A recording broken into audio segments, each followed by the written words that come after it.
ये जो हमारे जिस्म के मुख्तलिफ़ टिश्यूज़ हैं, ठीक है? वो मुख्तलिफ़ टिश्यू के ऊपर एक्ट करते हैं और जो जिस्म के छोटे-छोटे शरेयान होते हैं, ठीक है? छोटे-छोटे जो नसें होती हैं, उसको रिलैक्स करता है, ठीक है?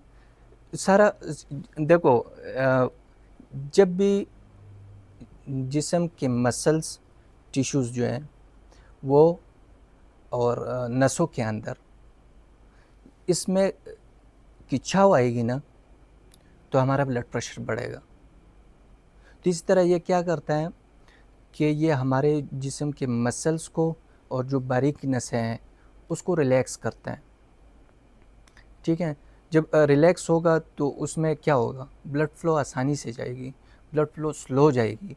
अब जब स्लो जाएगी तो ब्लड प्रेशर नीचे आएगा, ठीक है? इसके बाद हमारे पास है अल्फ़ा ब्लॉकर, ठीक है?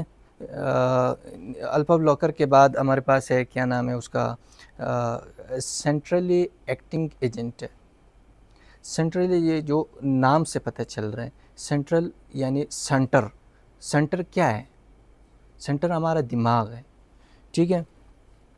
इसके अंदर जो हमारे पास दवाइयाँ आती हैं, वो है क्लोनिडाड क्लोनिडाड क्लोनिडिन क्लोनिडिन और इसके अलावा जो है मिथाइल-डोफा, ठीक है? इसका काम क्या है?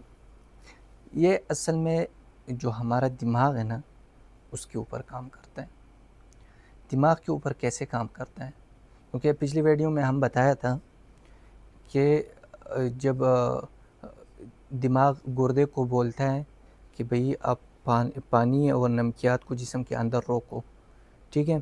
तो ये क्या करता है, ये दिमाग में जाता है, दिमाग को बोलता है कि भई आप जो कमांडिंग कर रहे हो गुर्दे को, ठीक है? कि आप पानी और नमकियात को रोको, सॉल्ट्स को रोको, ठीक है? तो उससे जिस्म के अंदर ब्लड वॉल्यूम बढ़ रहा है। ब्लड वॉल्यूम बढ़ रहा है तो दिल थोड़ा-थोड़ा पंप कर रहा है और प्रेशर ज़्यादा बन रहा है। तो उससे जिस्म का ब्लड प्रेशर जो है वो बढ़ रहा है। आप ऐसा करें कि आप गुर्दे को बोलें कि वो जो एक्स्ट्रा पानी या जो आप रोके रखे हैं उसको निकालो, ठीक है? ये जो कमांडिंग आप कर रहे हो उसको बंद कर दो। ये जो गुर्दे को बोल रहे हो कि आप पानी रोको, इसको बंद कर दो, ठीक है? इसके अलावा हमारे पास आता है डायरेक्ट वेज़ोडाइलेटर, ठीक है? ये ऐसे काम करता है ना, जैसे हर घर में एक ऐसा बंदा होता है जो